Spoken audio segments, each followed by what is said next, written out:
ofufe mma n'ụwa bụ na ọkwa ndị Igbo si na nwata nsị na nne ya ma lara ụra gaghị alara ụra. Nwata Igbo ole nọ n'ala Igbo nsị n'ala Igbo ama ndị mma ọma ndịkwa ya na mma ọzọsọ ya bụrụ dibe ya bụrụ ofeke maka na ejighị igbu mmadụ wee mara anyị. Ejighị igbu mmadụ wee mara anyị kama na nke ọ na-ahagaghị akọ na-asị ọgwụ ego eji mmadụ agwọ ọgwụ ego. Onye ọjọọ ịghọtagwo, onye na-egbu mmadụ na-egbu mmadụ. Ndị nke a nsị na ha abọrọ isi ọ maka ọgwụ ego ka ha ji bịa ya, ọ na ha nwee dị joy ịbọ isi. Ndị nke a na-apụta bịa ohi na be mmadụ gbuo ya nakwa ya ego, ha gbuo ya maka ọgwụ ego, ha gbuo ya na ha nwee dị joy. So otu nke ọ dịkwa ịhụ akwụkwọ onye nsịkwa na ya na-eme dibịa nwekwa dị joy igbu mmadụ, ọ ga na-egbukwa mmadụ. So ihe a ga na-ekwu n'ụwa abụọ ajọ mmadụ ya jekwelu. Ndị be anyị si ajọ nwa jekwelu. Ịghọtakwa, ajọ nwa nọgodo n'ụlọ ụka ụkwa bishọp, ọ ga na-egbukwa mmadụ ebe ahụ. Ọ nọkwara ọkwa nwere dọkịta mgbalụ n'ihu akwụkwọ ebe 3 days ago. Gịnị ka a na-ekwu maka dọkịta ha sị na ọ na-agbagbu isi ndị patients ya. Dọkịta medical doctor. So ihụkwa ya kịta na ọ nwere the joy of igbu mmadụ. Ihụkwa ya kịta na onye nwekwara joy of igbu mmadụ, ọ dị comfortable na ọ dị happiness ya na onye nwekwara the joy of igbu mmadụ ụkwa president. A medical doctor. Ihụkwa ya na and ọgwa for money o. And ọgwa for money o, gbuo nkwa ya for money o. You save life mana staying on that profession ya na-egbukwa ndị mmadụ. Ihụkwa ya na so na ihe anyị ga na-ekwu ajọ mmadụ anyị Igbo ekwekwana ka ndị ọjọọ nọnyere n'ala Igbo. Ịghọtago? Anyị Igbo ekwekwana ka ndị ọjọọ nọnyere n'ala. Fakwa Internet exposed to the last. Gịnị ka ịntanetị na-eme na nwa ha aja ana? N'ọnwa ihe ịntanetị na-eme ọ aja ana na ịghọtakwa ebe ahụ ị na-eme dahatin onwe ha na nchọrọ ọbara mmadụ. Ana niile na-asọ ọbara mmadụ nsọ. Ọ ebe nsọ igbu mmadụ amalitere na bụrụ nsọ. Igbu mmadụ malitere bụrụ nsọ abụghị na Europe ma ọ na Igbo ma ọ na Yoruba. Ọ na-anị onwe ha na-anabata ọbara. Okay, ọ nwere akụkọ akọtọ anyị mgbe anyị na-aga ụka. Let me take you in a short journey. Mgbe ahụ anyị gatụrụ ụka, ọ bụrụ mara ọ nwere aka akọtọ anyị.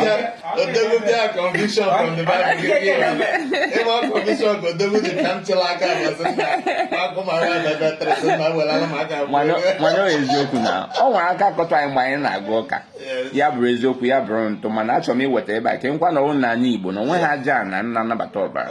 Asị na onwe ya na-akpọ Ken, nwa ya na-akpọ Ebel. What happened? Asị na Ken jiri gbuo Ebel.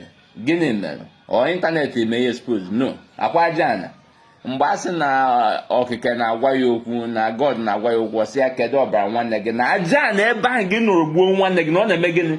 The land is crying. O nwere meseji na-achọ ka ị nweta ebe a na ebe ahụ gị nụrụ gbuo nwanne gị na the land is crying. So get it. Onwe ha ndị aja na ndị Hausa na-anabata ọbara. Nke ndị Yoruba aja na niile na-asụ ọbara ebe ahụ nka igbu mmadụ n'ọbanye na nsọ. Maka na onye ụdị igbu ọbara ya ga-eme gịnị? Ga-atụ n'ala. Ọsọgodị igbu mmadụ n'elu osisi, ọbara ya ga-atụ n'ala. Ọsọgodị ebe ụdị na-egbu mmadụ ọbara ya ga-eme gịnị? Ọ ga-atụ n'ala. Ana ahụ enwe ihe na-asụ ọbara. Nke a pụtara na-asị gị ndị mmiri na-asụ ọbara. Ihe nka na-asọ ọbara mmadụ ogene Ani dị ezigbote nsọ chọọ ọbara mmadụ.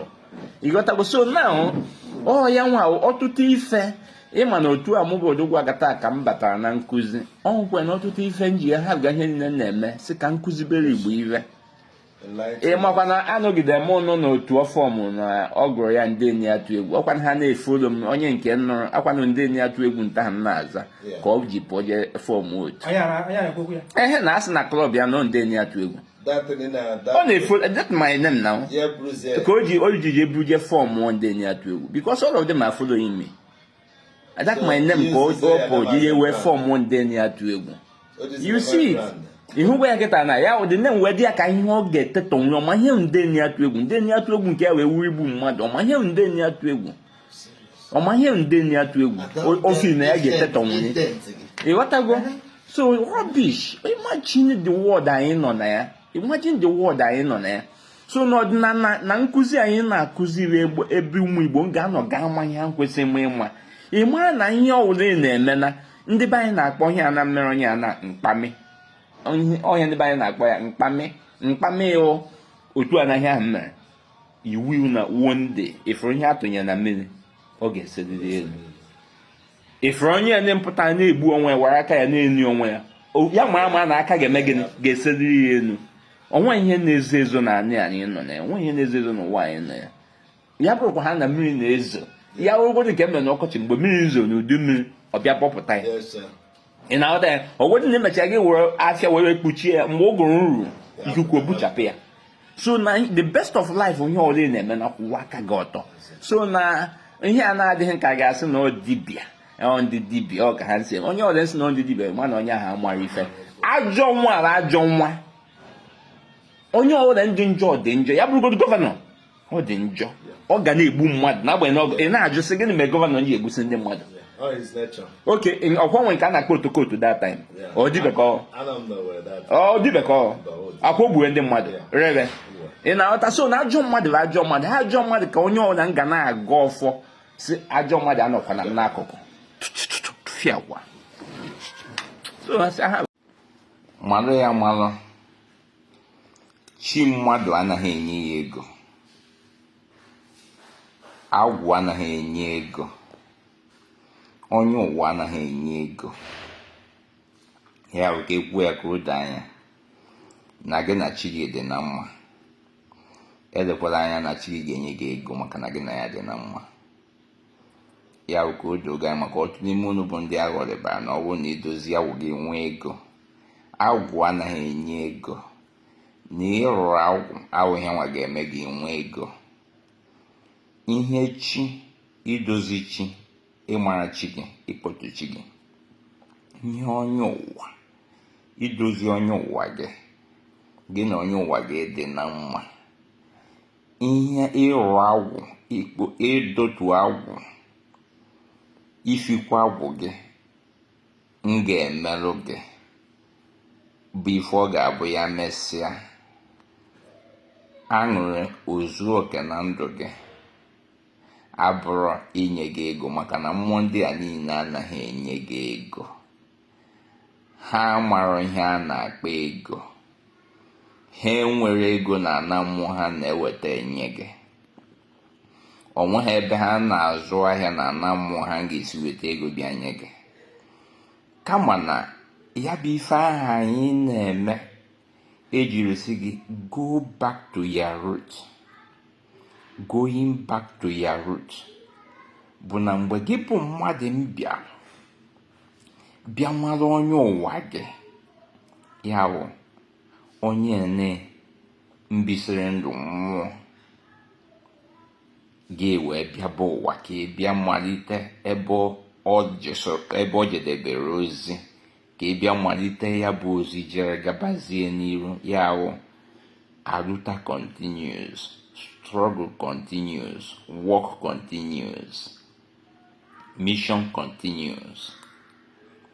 Ihe chi gị ya bụ mmụọ ahụ ndụ gị bịa ụwa ya guardian spirit ya guardian. Ihe ọ ga-emere gị n'ụwa abụghị inye gị ego maka onweghị ego. Ọ bụghị ọgaranya. Onweghị ebe ọ na-akụ azụ ọ na-erewe na-erete ego. Onweghị ebe ọ gburu ugbo o si akpata ego ọ ga-eji bịanye gị ego. Onweghịkwa n'ebe ọ nwere factory na ana mmụọ ga-esi ji eme withdrawal ma ọ bank bịa wee bịanye gị ego. Ihe agwụ nsị gị bụ mmụọ nsị n'ikwu nne gị, mmụọ nsọ nne gị ebe nne gị siri bịa ije dị, mmụọ nsị n'ikwu nna gị ebe nna gị nọrọ mmụọ gaa n'ahụ. Agwụ ahụ a na-eme ịkpọkọta mmụọ abụọ ahụ ọnụ mbụ agwụ maka ije ozi n'akara aka gị. Ihe ozi a ha na-eje bụ ịhụ na ọgbụgba ndụ na iyi aṅụrụ gị wee bịa ụwa na ọ dị ire. Ihe ịṅụta n'iyi na ọ dị ire. Ịhụ na ozi ahụ iji wee ṅụrụ iyi mma eje ozi otu unu siri kwuo. Ọ bụrụ na m eje ozi a biko otu unu siri kwuo otu unu siri gwa m mma eje ya, ọ bụrụ ihe ọgba ndụ. Ọ bụrụ na m ejere ozi a, biko nyekwere m aka ka ife dị otu a dịrị m, ka ife dị otu a soro m, ka ife dị otu a ka m mee ya, ife dị otu a ka m mee ya, ife dị otu a ka ọ meelụ m, ife dị otu a ka ọ meelụ m, ewekwusia ya wee gbaa ndụ nwụọ iyi. Ihe mmụọ ndị a niile mkpọrọ gị afa kịta na-abụchi onye ụwa agwụ nsị ya wụ otu gị. Ihe ha ga-emere gị bụ inye aka hụ na iyi ahụ aṅụrụ wee bịa ụwa dị ire. Kedu ka ha ga-esi ga-eme ka ọ dị ire? Site n'igboro gị amoosu, ịchụrụ gị amoosu, site na inye gị ndụ, ịhụ na ndụ dịara gị na ahụ isi ike, ichekwa ndụ gị, hụ na ahụ siri gị ike, site na inye gị ntụziaka ọkpọrọ ị ga na-esi ga na-eje n'ụwa gị. Nna emekwana nka, nna mee ife otu a, nna ekwu na ihe a ịchọrọ je ekwu, nna kwuo okwu otu a, nna eje n'ebe ị chọrọ je eje, nna were otu a, were mgbe dị otu a jee ije a. Ọ wụrụ ụkpụrụ na ntụziaka.